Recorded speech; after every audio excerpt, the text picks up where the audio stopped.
ভগবৎ প্রসাদ যস্যা প্রসাদান্ন গতি কুতোপি ধ্যায়ং স্তুবংস্তস্য যশস্তি সন্ধং বন্দে গুরুশি চরণারবিন্দং আজানুলম্বিত ভুজৌ কনকাবদাতৌ সংকীর্তনৈকপিতরৌ কমলায়তাক্ষৌ বিশ্বম্ভরৌ দ্বিজবরৌ যুগধর্মপালৌ বন্দে জগৎপ্রিয়করৌ করুণাবতারৌ কালান্নষ্টং ভক্তিযোগং নিজং ইয়ঃ প্রাদুষ্কর্তুং শ্রীকৃষ্ণ চৈতন্য নাম আবির্ভূতস্তস্য পাদারবিন্দে গারং গারং লিয়তাং চিত্তভৃঙ্গ নিত্যানন্দ নমস্তুভ্যং প্রেমানন্দ প্রদায়িনে কলৌ কল্মষনাশায় জাহ্নবাপতয়ে নমো বরহাপিরাভিরামং মৃগমদতিলকং কুণ্ডলাক্রান্ত গণ্ডং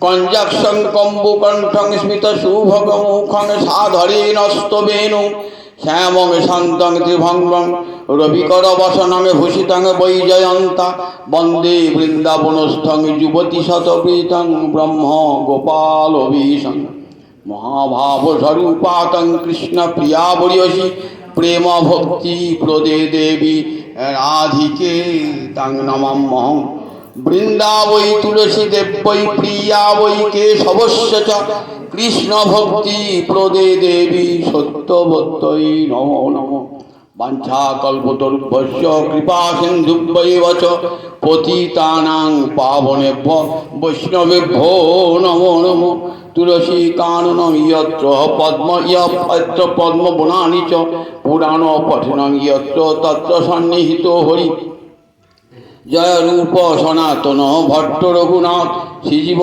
গোপাল ভট্ট দাস রঘুনাথ এই ছয় গোসাইয়ের করি চরণ বন্দন যাহা হইতে বিঘ্ন নাশ অভীষ্ট পুরাণ নারায়ণং নমস্কৃত্য নরং চৈব নরোত্তমং দেবীং সরস্বতীং ব্যাসং ততো জয়ং উদীরয়েৎ নমো ধর্মায় মহতে নমো কৃষ্ণায় বেদসে ব্রাহ্মণেভ্যো নমস্কৃত্য ধর্মান বক্ষ্যে সনাতনান বন্দেহং শ্রীগুরু শ্রীযুতপদকমলং শ্রীগুরুন পশ্চিমাংশ্চ শ্রীরূপং সাগ্রজাতং সহগুণ রঘুনাথান্বিতং তং সজীবং সাদ্বৈতং সাবধূতং পরিজনসহিতং শ্রীকৃষ্ণ চৈতন্যদেবং রাধাকৃষ্ণ পাদান সহগণ ললিতা বিশাখান্বিতাংশ্চ গুরবে গৌরচন্দ্রায় রাধিকা বৈ তদায় কৃষ্ণায় কৃষ্ণভক্তায় তদ্ভক্তায় নমো নমো দিনাদৌ মুরারে নিষাদৌ মুরারে দিনার্ধে মুরারে নিষার্ধে মুরারে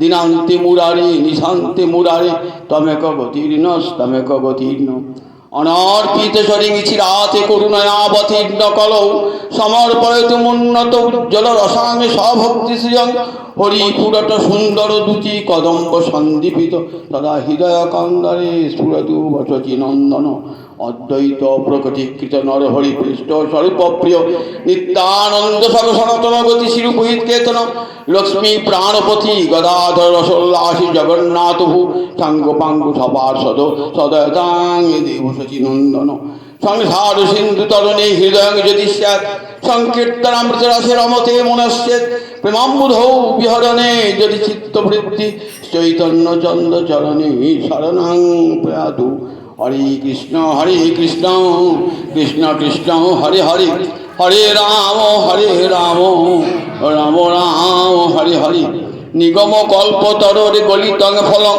সুকমুখাদ অমৃত দ্রব সংযুতং পিবত ভাগবতং রসমালয়ং মুহুরহু রসিকা ভুবি ভাবুকা নিত্যানন্দ সহিত গো রাঙ্গ জয় জয় শুনিলে চৈতন্য কথা ভক্তি লক্ষ্য হয় নিতাই গৌরী সীতানাথ প্রেমানন্দে একবার হরি হরি বলো নিতাই গৌরী সীতানাথ প্রেমানন্দে একবার হরি হরি বলো নিতাই গৌরী সীতানাথ প্রেমানন্দে একবার হরি হরি বলো হইয়াছেন হবেন আমার মহাপ্রভুর যত দাস সবার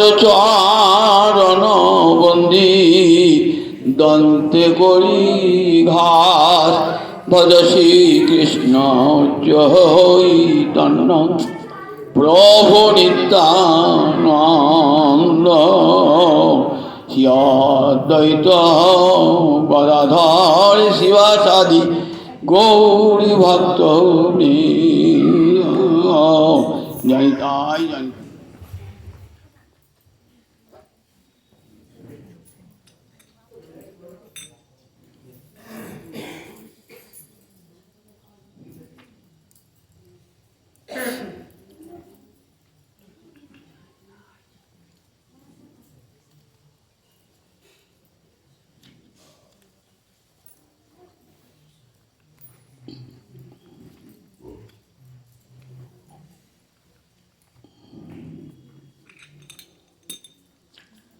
সমবেত ভক্তবৃন্দের চরণে আমার কোটি কোটি প্রণিপাত। শ্রীমান মহাপ্রভু স্বর্গস্বামীর অন্যতম সনাতন গোস্বামী পাদকে পুণ্য কাশী ধামে আমার কৃষ্ণচন্দ্রের মাধুর্য বর্ণনা করছে।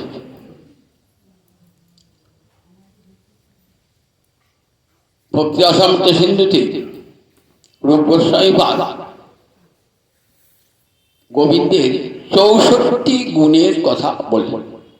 এই ৬৪ গুণের মধ্যে ৪টি হল মাধুর্য। এই মাধুর্য ৬০টি গুণ গোবিন্দ আছে, নারায়ণ আছে, কি ৪টি মাধুর্য নারায়ণে নাই। এইখান থেকে গোবিন্দ নারায়ণ হচ্ছে গোবিন্দের বৈশিষ্ট্য। ৪টি মাধুর্য কি কি? রূপ মাধুর্য, বেণু মাধুর্য, লীলা মাধুর্য, প্রেম মাধুর্য। মনে থাকবে ৪টে মাধুর্য গোবিন্দের। রূপ মাধুর্য, বেণু মাধুর্য, লীলা মাধুর্য, প্রেম মাধুর্য। মাধুর্যের সংজ্ঞা দিয়েছেন কি? রূপ গোস্বামী পাদ মাধুর্যঙ্গে নাম চেষ্টানাং সর্বাবস্থাসু চারুতা। গোবিন্দের যত যত লীলা চেষ্টা তার সর্বাবস্থায় একটা মাধুর্য বিদ্যমান। মাধুর্যং নাম চেষ্টানাং সর্বাবস্থাসু চারুতা। সমস্ত অবস্থায় চারু মানে সুন্দর, সর্বাবস্থাতেই একটা সৌন্দর্য বিরাজ করছে গোবিন্দের যত যত লীলা। এরই নাম মাধুর্য। এই ৪টে মাধুর্য একমাত্র গোবিন্দেই আছে। রূপ মাধুর্যের কথা একটা রবিবারে আমরা যে খানিকটা বলেছি। গোবিন্দের মাধুর্যের তো সীমা নাই। বছরের পর বছর যদি সহস্র বদন বলেন তবুও গোবিন্দ মাধুরীর সীমা নাই, বলা হয়। আমরা যেটা বলি সংক্ষেপে সংক্ষেপে। কবি আর গোস্বামী পাদ বলছেন না, আমি অতি ক্ষুদ্র পাখি রাঙাটুনি, সে জয়ছে পেঁয়াজ যথা সমুদ্র পায়। আমি অতি ক্ষুদ্র পাখি রাঙাটুনি পাখি। রাঙাটুনি, টুনি পাখি দেখেছেন তো? ছোট ছোট পাখি, তো ঠোঁটটাকে টুনি, সে সমুদ্রে একটু জল খায়। কবিরাজ গোস্বামী পাবেন চৈতন্য লীলা সে কি আমার বলতে পারি? আমি অতি ক্ষুদ্র জীব পক্ষী রাঙাটুনি, সে জয়ছে পিয়ায় যথা সমুদ্রের পানি। গৌরহরির লীলা সমুদ্র, আমার মাধবের লীলা সমুদ্র, সেখানে কি তার সব মাধুর্য বর্ণনা করা যায়? অনন্ত তার মাধুর্য। যে মাধুর্য দর্শন করে কারা দেখছেন? প্রেমাঞ্জন ছুরিত ভক্তি বিলোচনেন সন্ত সদৈব হৃদয়ে বিলকয়ন্তী ইয়ং শ্যাম সুন্দরং অচিন্ত গুণ স্বরূপং গোবিন্দং আদি পুরুষং তমহং ভজামি। কার স্তুতি? সৃষ্টিকর্তা ব্রহ্মার স্তুতি। সৃষ্টিকর্তা ব্রহ্মা ভাবছেন আমি কোথা হতে জন্মালাম? 70 লোকের উপরে সেই পদ্মের নালটা চলে গেছে, গোবিন্দের নাভি থেকে নালটা বার হয়েছে, একবার চলে গেছে শত্রুকে। সেখানে পদ্ম ফুলের পরে ব্রহ্মা বসে আছে, ভাবছেন আমার স্রষ্টা কে, কোথা হতে আমি জন্মালাম। হাজার হাজার বৎসর ধরে অনুসন্ধান করিও নিজ পিতার সন্ধান পেলেন না। তখন কি শুনলেন? একটা আকাশবাণী, তপ তপ তপ, মানে তপস্যা করো, তপস্যা করো, তপস্যা করো। ব্রহ্মা চক্ষু মুদ্রিত করে তপস্যা করছেন হাজার হাজার বছর পর। তখন ব্রহ্মা দেখতে পেলেন নিজ পিতা গোবিন্দকে দর্শন করলেন, গোবিন্দকে দর্শন করে। তখন গোবিন্দের যে রূপমাধুরী দর্শন করেছেন না, সেই দর্শন করে বলছেন যে মাধব তোমার এত রূপ, তবে এত রূপ এই আমার মতন চোখে দেখা যায় না। কোন চোখে দেখতে হয়? প্রেমাঞ্জন ছুরিত ভক্তি বিলোচনেন। প্রেমের কাজল অঞ্জন মানে কাজল, কাজল মাখা নয়নে তোমার ওই মাধুর্য দর্শন করতে হয়। কারা দর্শন করছেন? সন্ত সাধুরা, সদৈব সাধুরা চক্ষু মুদ্রিত করেই আছেন, চোখ আর খুলছেন না, চোখ আর খুলছেন না। কেন? হৃদয় মাঝে দেখেন হৃদ কমলে দাঁড়িয়ে আছে মাধব, ত্রিভঙ্গ ভঙ্গিমা হয়ে মোহন মুরলী হাতে ফুলের চূড়াটি মাথা। কি অপূর্ব রূপ!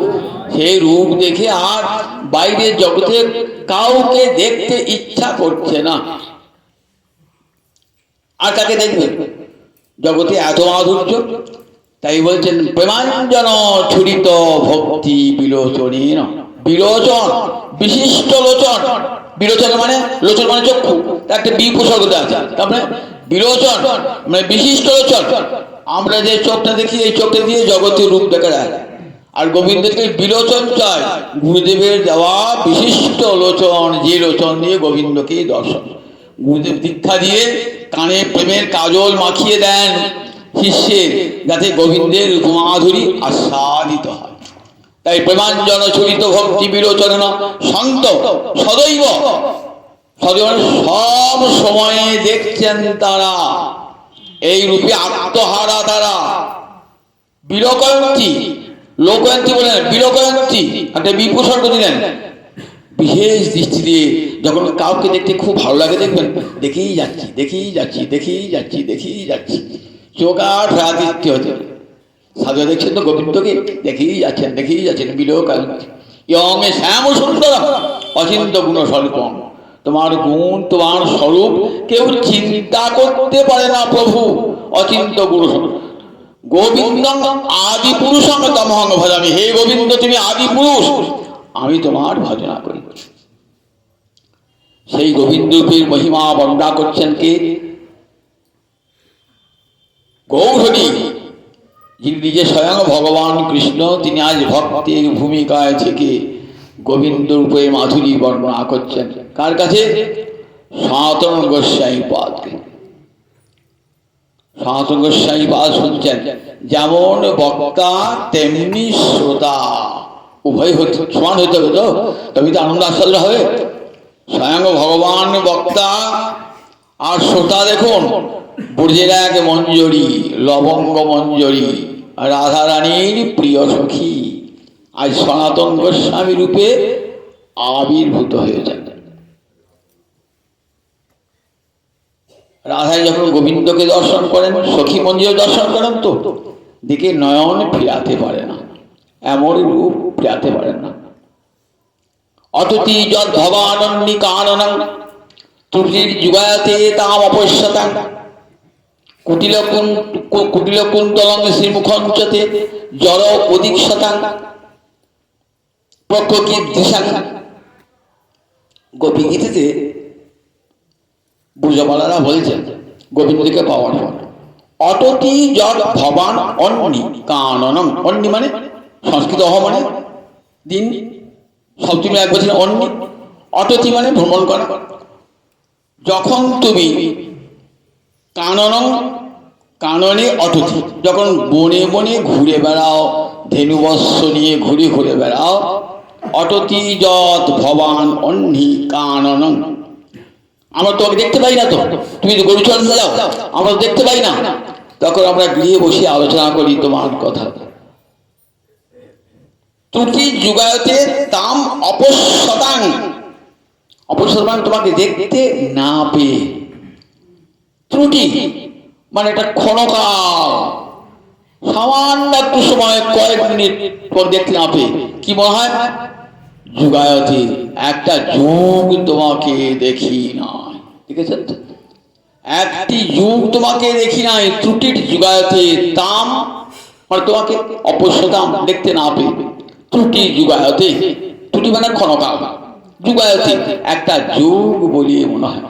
ভালোবাসার মানুষটিকে যদি ক্ষণকাল দেখতে না পাওয়া যায় কি মনে হয়? তখন মনে হয় কতদিন যেন দেখি না। ভক্তের ভালোবাসার ধন গোবিন্দ তো। তাই ভুজগোপীরা বলেছেন ত্রুটির অটতি যৎ ভবান অহ্নি কাননং। তুমি যখন বনে বনে গোচারণ করতে, তখন আমরা কি করতাম?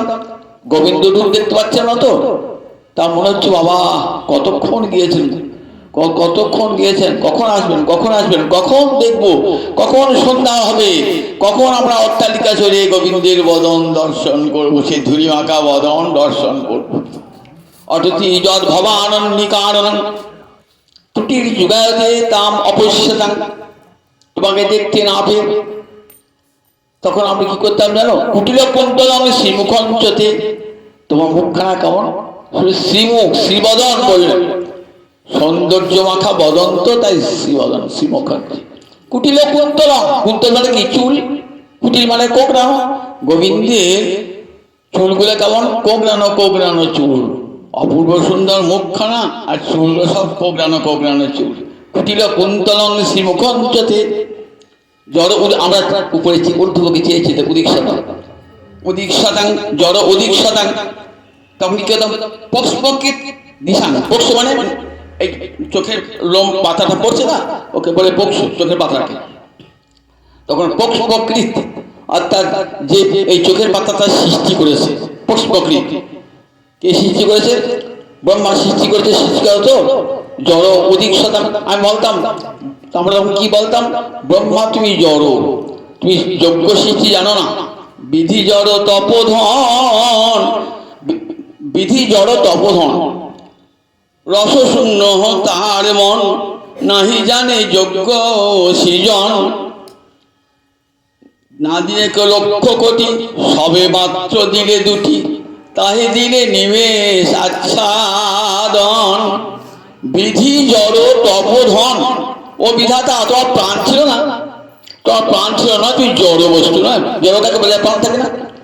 তুমি যদি চেয়ে দেখতে না গোবিন্দকে, তাহলে কখনো গোবিন্দ দেখবার জন্য দুটি নয়ন দিতে নাহি, লক্ষ নয়ন দিতে তুমি, দুটি নয়ন দিতে নাহি। দুটি নয়ন কেমন? কি যে হেরিবে কৃষ্ণানন, তারে করে দু নয়ন। বিধি হইয়া হেন অবিচার, মরে বল যদি ধর, কোটি আখি তার কর, তবে জানি যোগ্য সৃষ্টি তার। অবিধাতা তুমি জড়, আবার শুনতে না তো বলবো অষ্টস গাই তো। বিধি জড় তপোধন, রস শূন্য তাহার মন, নাহি জানে যজ্ঞ সৃজন।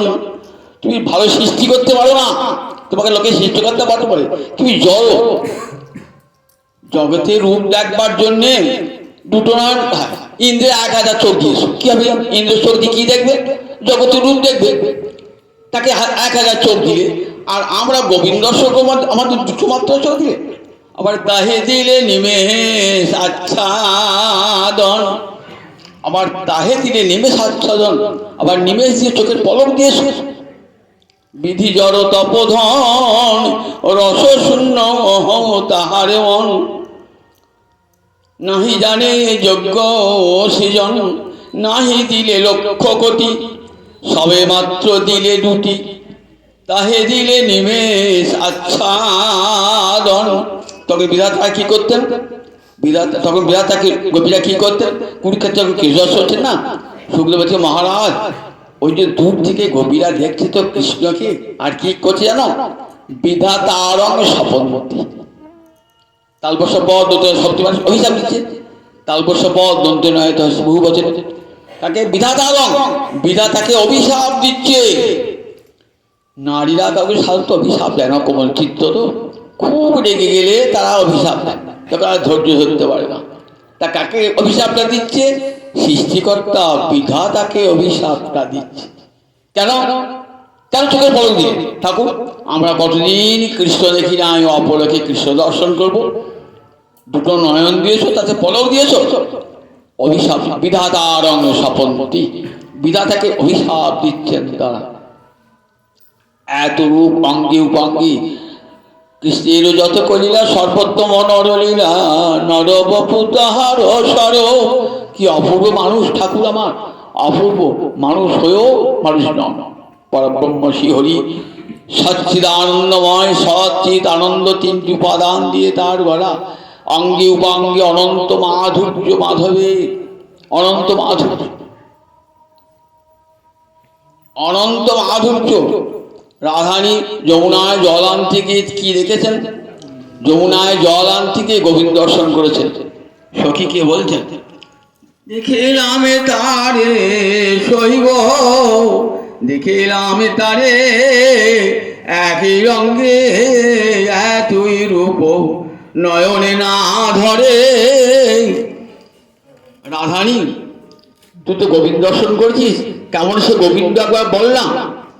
তা বলছে দেখ সেই রূপ আমার দুটো নয়ন ধরতে পারে নাই, জানিস তো? নয়ন যে ধরতে পারে না, মানে দেখ আবার নয়ন বলতে পারবে না। কেন? নয়ন দেখতে পায় বটে, বলতে পারে না। নয়ন দেখে কিন্তু বলবার শক্তি নয়নের নাই। নয়ন দেখতে পায় বটে, বলতে পারে না। নয়নে যদি বলবার শক্তি থাকতো তাহলে গোবিন্দ রূপের কথা নয়ন বলতে পারতেন।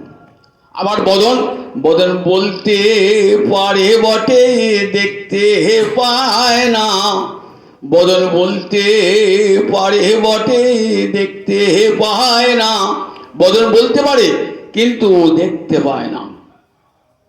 তাহলে নয়নে যদি বলবার ক্ষমতা থাকতো আর বদনে যদি দেখবার শক্তি থাকতো, তাহলে গোবিন্দ রূপে কিঞ্চিত বলা যেত। দেখিলাম তারে শৈব, দেখিলাম তারে একই অঙ্গি এতই রূপ নয়নে না ধরে। বেঁধেছে বিনোদ চূড়া নবগুঞ্জা দিয়া, আবার তার উপর ময়ূরের পাখা বামে হেলাইয়া। জানিস কি একে তো অপূর্ব রূপ, তারপর দেখলাম বিনোদ চূড়া মাথায়, কি অপূর্ব সুন্দর চূড়াখানি মাথায়, আবার বাঁ দিকে হেলে আছে। চরণ চুম্বন করবো বলে রাধার দিকে বাঁ দিকে হেলে আছে ওই ময়ূরের পাখাটা। এত রূপ দেখিয়া শ্যামের রূপ হইলাম অচেতন। আর ওই রূপ আমরা দেখতে পেলাম না। এমন মনোহর রূপ, কদম্বে হেরণী দাঁড়িয়ে আছেন, মধুর মোহন মুরলী হাতে কদম্বে হেলন। মোহন মুরলী হাতে নেই, কদম গাছে হেলন্দি দাঁড়িয়ে আছেন।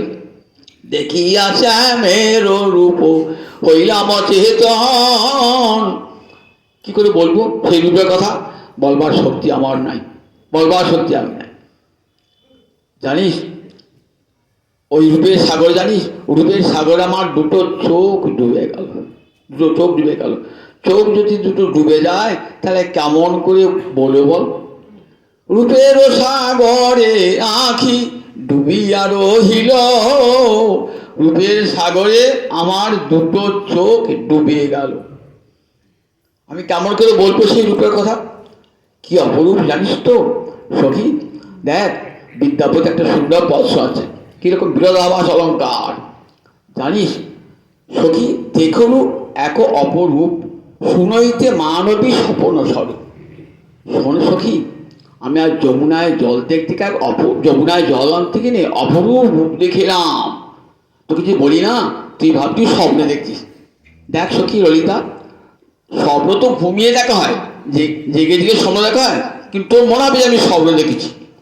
কীরকম জানিস, কীরকম স্বপ্ন? কমল যুগল পর চাঁদ কমাল।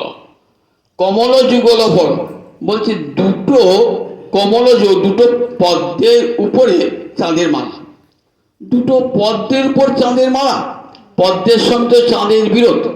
যখন পদ্ম ফুল ফোটে তখন চাঁদ ডুবে যায়, তখন চাঁদ সূর্য ওঠে। সূর্যের সঙ্গে পদ্মের বন্ধুত্ব আছে, চন্দ্রের সঙ্গে রক্তপদ্মের কুমুদিনীর বন্ধুত্ব আছে। তার এ কিরকম না, কমল কমল যুগল কমল পর চাঁদ কমাল।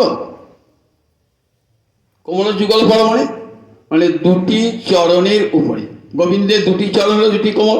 চাঁদ কমল, এই দশটা চাঁদ, নক্ষচন্দ্র, 10টা নক্ষচন্দ্র। বলছেন যুগল কমল পর চাঁদ কমল, চাঁদের মালা। দেখেছেন তো?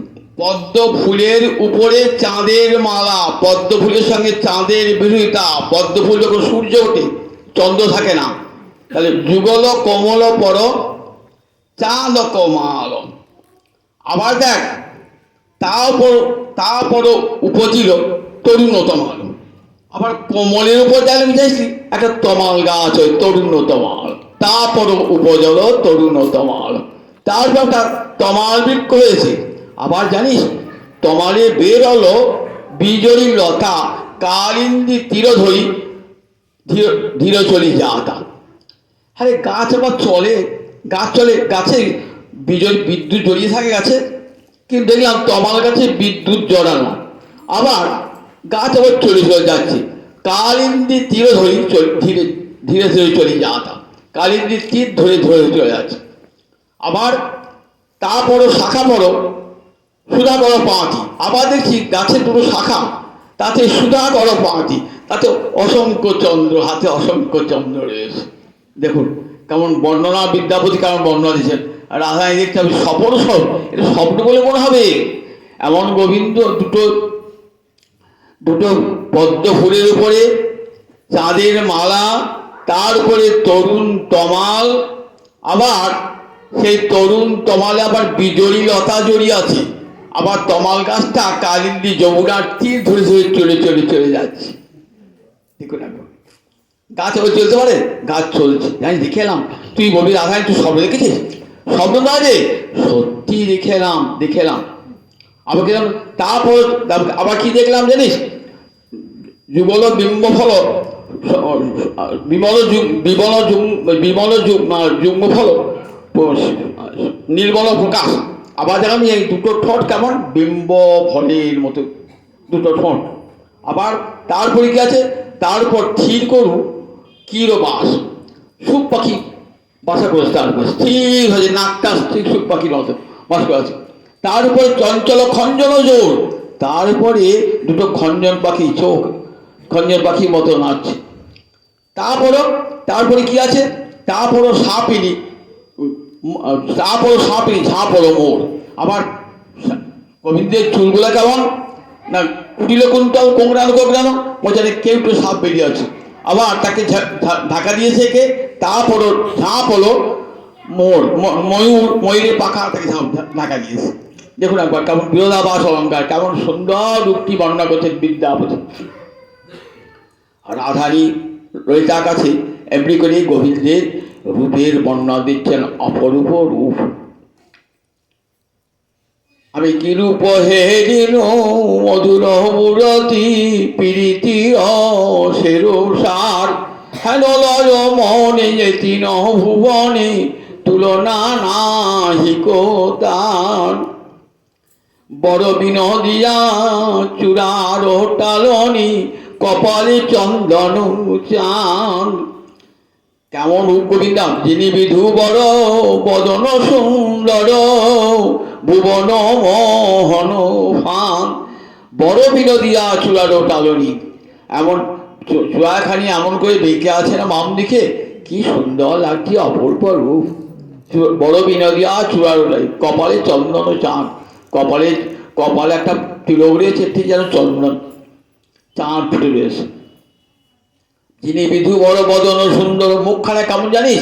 বিধু অর্থাৎ চন্দ্রকে হারে মানিয়ে দেয়। যিনি বিধু বড় বদন সুন্দর, ভুবন মোহন ফাঁদ, বলছে তো মুক্ত নয়, ফাঁদ।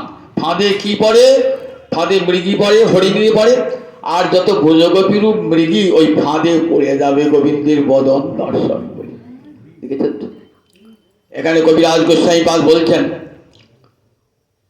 মহাপ্রভু দিয়ে বলাচ্ছেন, দেখো কাম গায়ত্রী কৃষ্ণরূপ হয়, তার স্বরূপ সাধ্য 24 অক্ষর তার হয়। গুরুর কাছে যখন দীক্ষা নেন না, যখন দীক্ষার পূর্বে কাম গায়ত্রী দেন। গায়ত্রী মানে যা গান করলে পরে ত্রাণ পাওয়া যায়, গায়ন্তং ত্রায়তে, অর্থাৎ যে গান করে সে মুক্তি পায়, তাকে বলে গায়ত্রী।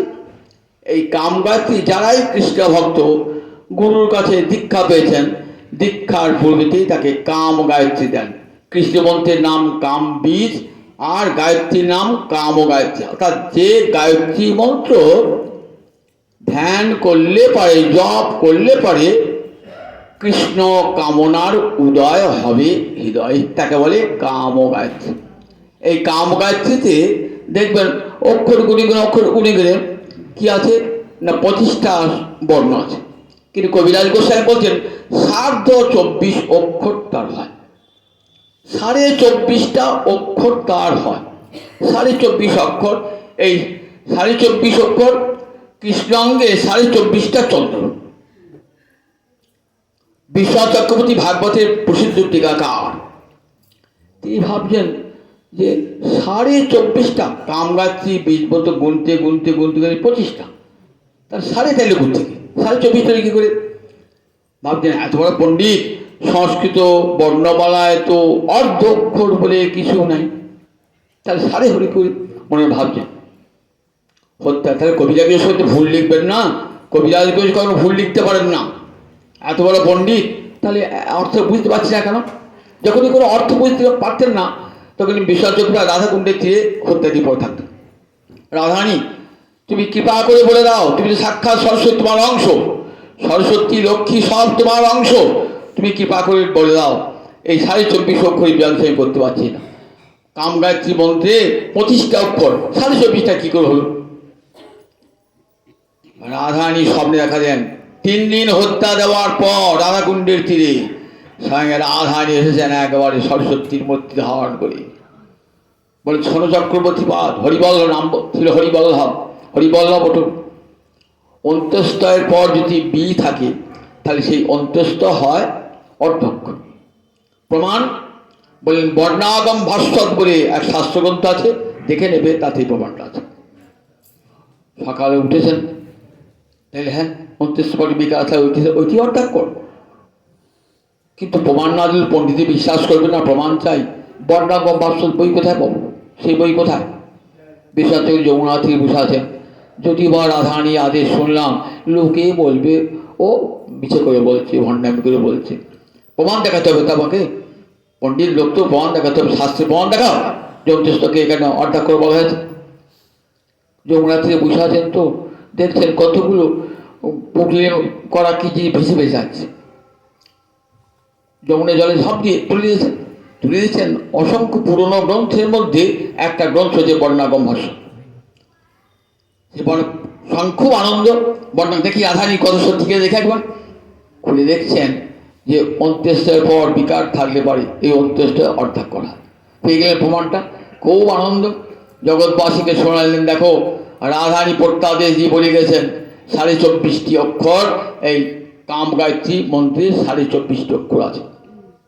এই 24.5টি অক্ষর কৃষ্ণ অঙ্গে উদয় হয়ে কৃষ্ণ অঙ্গে 24.5টি চন্দ্র। সখী হে কৃষ্ণমুখ দ্বিজ রাজরাজ, তার মধ্যে একটা চন্দ্র হলো গোবিন্দের বদনটা।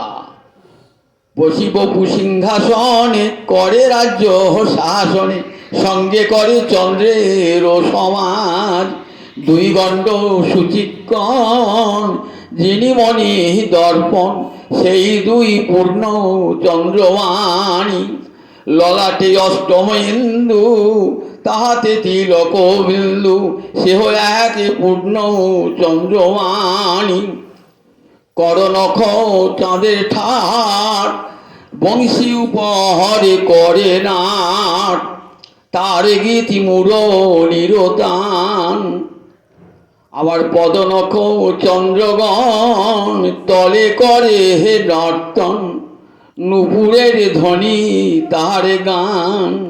খুব ভালো করে শুনুন, গোবিন্দ অঙ্গে 24.5টি অক্ষর, 24.5টি চাঁদ। অর্থাৎ কাম গাছে জপ করছেন না, আপনার হৃদয় মাঝে গোবিন্দ জাগ্রত দাঁড়িয়ে আছে। 24.5টি অক্ষর। সখী হে কৃষ্ণমুখ দ্বিজ রাজরাজ, গোবিন্দের বদনটা হলো চন্দ্র শ্রেষ্ঠ রাজার মতন। রাজা কোথায় বসে থাকে? সিংহাসনে। তো কৃষ্ণ বপু সিংহাসনে, করে রাজ্য শাসনে। কৃষ্ণ বপু সিংহাসনে, এই বপুটা হলো সিংহাসন, মুখটা রাজা বসে আছে। কৃষ্ণ বপু সিংহাসনে, করে রাজ্য শাসনে, করে সঙ্গে চন্দ্রের সমাজ। আর সব মন্ত্রী, সব চন্দ্র, সব মন্ত্রীরা কিরকম? দুই গণ্ড সচিকণ, দুটি গণ্ড দেশ, যিনি মণিদর্পণ, মণিদর্পণকে হার মানিয়ে দেয় এমন গোবিন্দের দুটি গণ্ড দেশ, বললেন দুটি পূর্ণচন্দ্র। ললাটে অষ্টম ইন্দু, তাহাতে তিলক বিন্দু। আর ললাটটি হলো অষ্টমী ইন্দু। অষ্টমী চাঁদ কেমন? আধখানা। অষ্টমী চাঁদ কত হয়? আধখানা। আর তিলক বিন্দুটা একটা চাঁদ। তাহা এক পূর্ণ চন্দ্রমাণি। তাহলে ললাটে, তাহলে মুখ হলো দুটো গণ্ড, কত হলো? মুখ হলো তিনটে, তিনটে হলো। এই ললাটে তিলকটা চারটে, ললাটটা আধখানা, 4.5 হলো। আর এইবার করনখ চাঁদের হাট, কটা? 10টা। করনখ চাঁদের হাট, বংশীর উপর করে নাট, বাঁশির উপর নাচছে, বাঁশির উপর নাচছে। মুরলীর তাহা হয় মুরলীর গান, মুরলীর গান গাইছে। তাহলে 10টা আছে, 14.5টা। আর 10টা পদনখ চন্দ্রগণ, পদতলে নর্তন। আর পায়ের তলায় 10টা আছে, 10টা চাঁদ নাচছে। নুপুরের ধ্বনি তারও গান, এসে গান গাইছে। নুপুর বাজছে তো, নুপুরের ধ্বনি তারও গান। আর 24 হলো, 24টা চন্দ্র। 10, 10, 20, মুখ একটা, 21টা, দুই গণ্ড 23টা, ললাটের ফোঁটাটা 24টা, আর ললাটটা আধখানা। 24.5টা চন্দ্র কৃষ্ণ অঙ্গে জগৎকে কামময় করে তোলে। এই মনে মনে ভাবনা করতে হয়। গোবিন্দ অঙ্গে এই 24.5টি চন্দ্র রয়েছে গোবিন্দ অঙ্গে। কাম গায়ত্রী বীজ মন্ত্র যখন জপ করবেন না, কিছু বলা যাবে না। আপনারা কোনো উরুকার সব পেয়েছেন, বীজ মন্ত্র জপের পূর্বে কাম গায়ত্রী জপ করতে হয়, নইলে বীজ মন্ত্র ফলদান করে না। একটা ধানের খোসা থাকে, দেখেছেন তো? আপনি খোসাটা খুলে নিয়ে চালটা মাটি পুঁতে দেন, বীজ হবে? গাছ হবে না, ওই খোসা সমেত চায়। ঠিক তেমনি ওই কাম বীজ মন্ত্র কখন সফল হবে? যখন কাম গায়ত্রী মন্ত্র সহ কাম বীজ যখন আপনি জপ করবেন, তখনই কাম বীজ মন্ত্র ফল দান করবে। তাই কবিরাজ গোস্বামী পাদ বলছেন, দেখো ওই 24 অক্ষর তার হয়, ওই যে ওই 24.5টি অক্ষর ওই কাম গায়ত্রী, কাম ভগবান শ্রীগোবিন্দের হৃদয়ে দেহেতে উদয় হয়েছে। 24.5টি চন্দ্র দেখছেন ধ্যানেতে, অপূর্ব সেই রূপ গোবিন্দের, যেন 24.5টি চন্দ্র গোবিন্দ অঙ্গে বিরাজ করছে, নিত্য বিরাজ করছে। এমন গোবিন্দের এত অপরূপ রূপটা দর্শন করছেন। এই রূপের বর্ণনা দিয়ে আর শেষ করতে পারছেন না। বলছেন, দেখো যে রূপে এক কণ ডুবায় সব ত্রিভুবন, সর্বপ্রাণী করে আকর্ষণ। যে রূপের এক কণ যে এক কণ ডুবায় সব ত্রিভুবন, রূপে একটা ফোঁটা, একটা বিন্দু কি করে ত্রিজগৎকে ডুবিয়ে দিচ্ছে। যে রূপের এক কণ ডুবায় সব ত্রিভুবন, ঊর্ধ্বলোক, মধ্যলোক, অধোলোক, 3 ভুবন ডুবে যায়। এই গোবিন্দ অঙ্গ সৌন্দর্যের এক ফোঁটায় ত্রিভুবন ডুবে যায়। যে রূপের এক কণ ডুবায় সব ত্রিভুবন, সর্বপ্রাণী করে আকর্ষণ, সমস্ত প্রাণীকে নিজের দিকে আকর্ষণ করছেন নিরন্তর। এতই তার রূপমাধুর্য যে রূপ দর্শন করে ব্রহ্মাদি দেবগণ পর্যন্ত পাগল হয়ে যান। এত অঙ্গে উপাঙ্গে এত মাধুর্য, প্রেমের কাজল মাখা নয়নে যখন সেই রূপ দর্শন হয় তখন সাধক আর স্থির থাকতে পারে না, নিজের দেহ মন প্রাণ সব গোবিন্দায় বলে গোবিন্দ চরণ অর্পণ করে। এত যে গোবিন্দের মাধুর্য, রূপমাধুর্য, সেই মাধুর্য আমরা আস্বাদন করতে পারি না কেন বলুন দেখি? বললেন দেখো, গোবিন্দ রূপ দর্শন করতে গেলে ওই আগে বললাম না, বিলোচন চাচ্ছে, বিশিষ্ট লোচন চায়। যে লোচন গুরুদেব কৃপা করে দান করবেন, সেই লোচনটি না হওয়া পর্যন্ত গোবিন্দ মাধুর্য আস্বাদিত হয় না। একটা গল্প শোনাই। গোবিন্দ রূপ দর্শন করার জন্য রঙ্গনাথ আছেন তো, দক্ষিণে রঙ্গনাথ আছে, কাবেরী নদীর তীরে রঙ্গনাথ কৃষ্ণ অপূর্ব মূর্তি। তা প্রতিদিন রামানুজ দক্ষিণ ভারতের পরম বৈষ্ণব, তিনি প্রতিদিন ওই রঙ্গনাথকে দর্শন করতে যান আর এসে রঙ্গনাথের মাধুর্য নিজের শিষ্যদের কাছে বর্ণনা করেন। একটা শিষ্য ছিল, তার নাম ধনুর্দাস। বলছে, ধনুর্দাস, দেখেছো আমার রঙ্গনাথের কি মূর্তি, কি অপূর্ব, নয়ন জুড়িয়ে যায় এমন রূপ দর্শন করলে পারে। শোনেন বটে কিন্তু ঠিক গ্রহণ করতে পারেন না। রঙ্গনাথ তুমি, ধনুর্দাস, তুমি কি রঙ্গনাথের মাধুর্য আস্বাদন করতে পারো না? বলে, না প্রভু।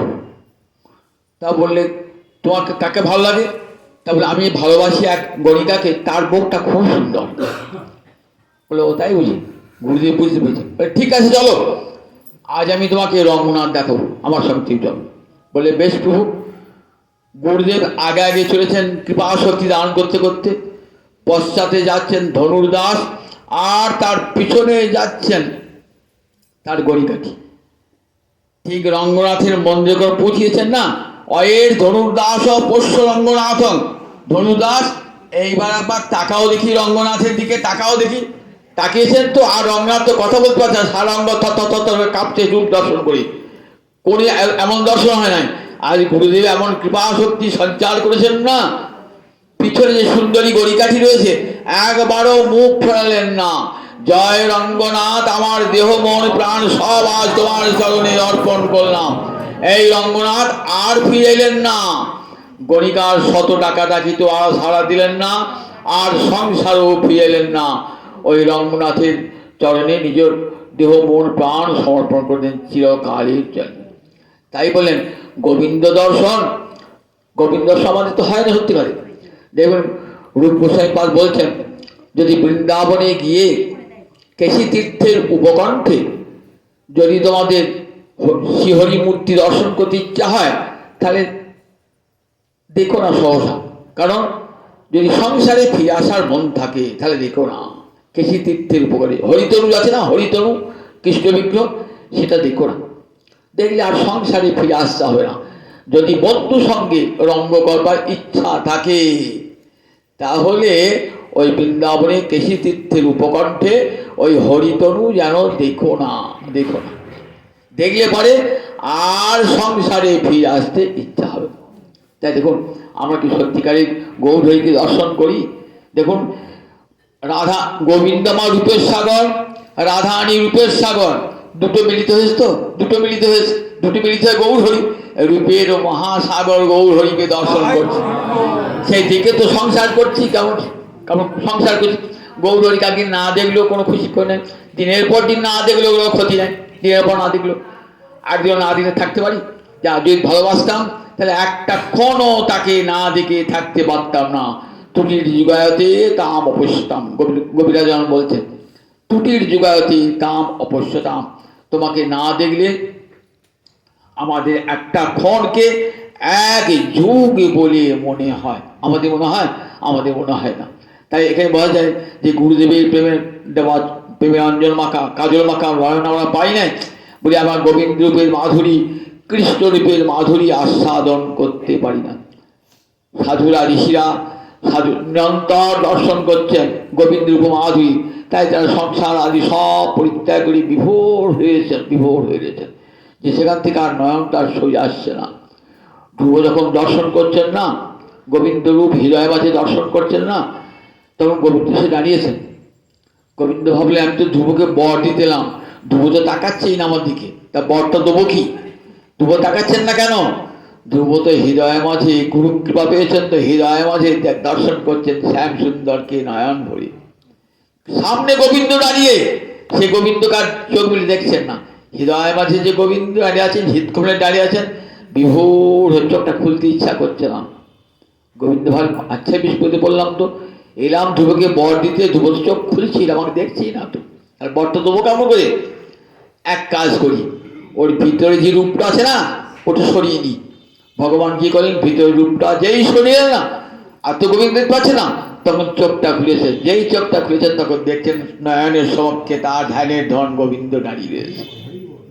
তাহলে দেখুন, ওই রূপ যদি একবার হৃদয়ের মাঝে কেউ দর্শন করে, আর সে জগৎ সংসারে থাকতে পারবে না। তাই এতটা রূপাধুর্য, রূপের সাগর, রূপ তরঙ্গে, সেই রূপাধুর্যের কথা সতগোস্বাই পালন, যে রূপের এক কণে ডুবায় সব ত্রিভুবন, সর্বপ্রাণী করে আকর্ষণ, সমস্ত প্রাণীকে আকর্ষণ করে। আমি কি হেইলাম কালিন্দী কুলে, অতি অপরূপ কদম্ব মূলে। রাধানী বলছেন জানিস, যমুনায় জল আনতে গিয়ে আমি কি দেখলাম জানিস? অতি অপরূপ কদম্ব মূলে। আবার কি আছেন, মৃগাঙ্ক রহিত অচলা চপলা মেঘের গায়, মৃগাঙ্ক রহিত শশাঙ্ক উদয়।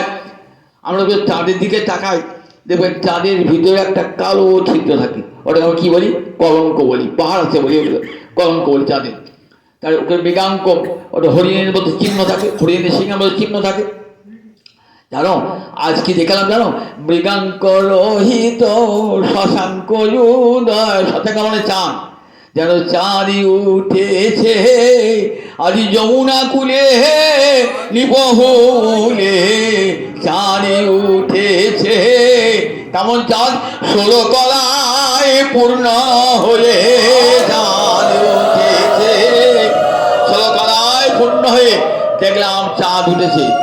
আবার অচলা চপলা মেঘের গায়, চপলা মানে বিদ্যুৎ, বিদ্যুৎটা একবার দেখা দিয়ে আবার কি পড়ে বিদ্যুৎ।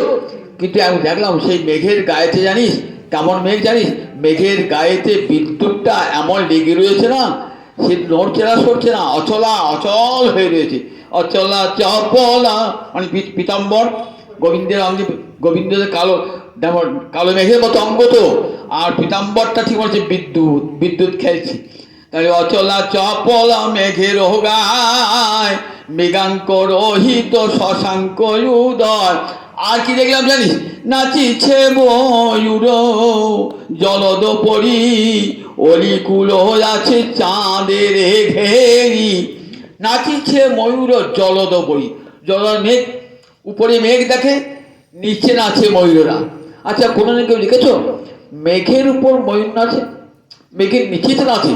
নাচিছে ময়ূর জলদ পরি, বলি ময়ূর নাচা দেখে এলাম, কালো মেঘের উপর ময়ূর নাচা, ময়ূর নাচা দেখে এলাম, কালো মেঘের উপর ময়ূর নাচে। নাচিছে ময়ূর জলদ পরি, আজ অলিকুল আছে চাঁদের ঘেরি। অলিকুল মানে ভ্রমরা কাকে? পদ্মফুলকে ঘিরে থাকে তো, তারা পদ্মফুল ছেড়ে দিয়ে গোবিন্দের বদন পদ্মকে ঘিরে রয়েছে সব। পদ্মফুল পদ্মবন থেকে ছুটে এসেছে, ছুটে এসে গোবিন্দের বদন চাঁদটাকে বুঝে এইটা আসল পদ্ম। তখন কি করছেন? অলিকুল হয়ে আছে চাঁদের ঘেরি দেখলাম, তাই নাচিছে ময়ূর জলদ পরি। আবার কি আশ্চর্য, আপনি কি আশ্চর্য শুনবি? যথা মেঘে তথা না হয় বাড়ি, যেখানে মেঘ জমে সেখানে তো বৃষ্টি হয়। তুই জানিস এ মেঘ কেমন? যথা মেঘে তথা না হয় বাড়ি, আর অপরূপ কহিতে নারী, যথা মেঘে তথা না হয় বাড়ি। আর কি অপূর্ব জিনিস জানিস, যেখানে মেঘ সেখানে বৃষ্টি হয় না। কোথায় মেঘ আর কোথায় বৃষ্টি? হৃদয় আকাশে উদয় করি, নয়ন যুগলে বহরে বাড়ি। হৃদয় আকাশে উদয় করি, নয়ন যুগলে বহরে বাড়ি। কোথায় উদয়? এই মেঘটা হৃদয় আকাশে উদিত হয়, আর জলটা কোথায় পড়ে? চোখ দিয়ে। নয়ন যুগলে কহরে বাড়ি। তাই জানিস সখী কি মনে হয়? যেন মনে হয় বিজড়ি হয়ে ওই মেঘের গায়ে থাকি জহরায়ে। যেন মনে হয় বিজড়ি হয়ে, যেমন বিজয় হয়ে থাকি জড়ায়ে, মনে হচ্ছে বিদ্যুল্লতা হয়ে ওই মেঘের গায়ে জড়িয়ে থাকে।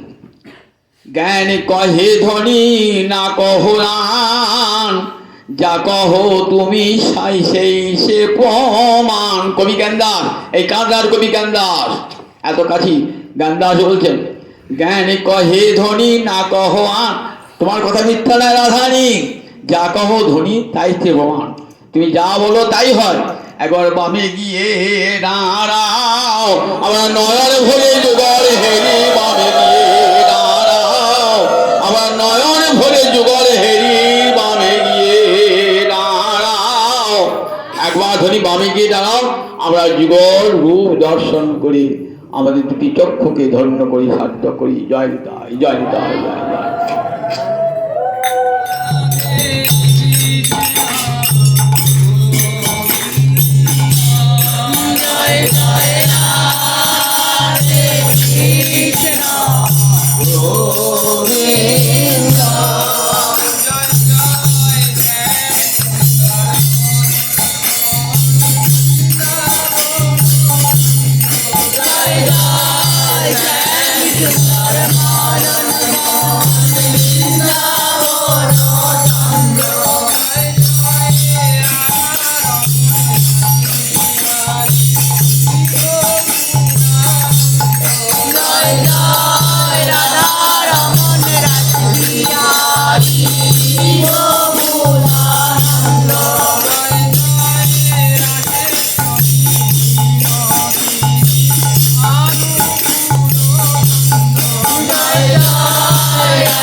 हो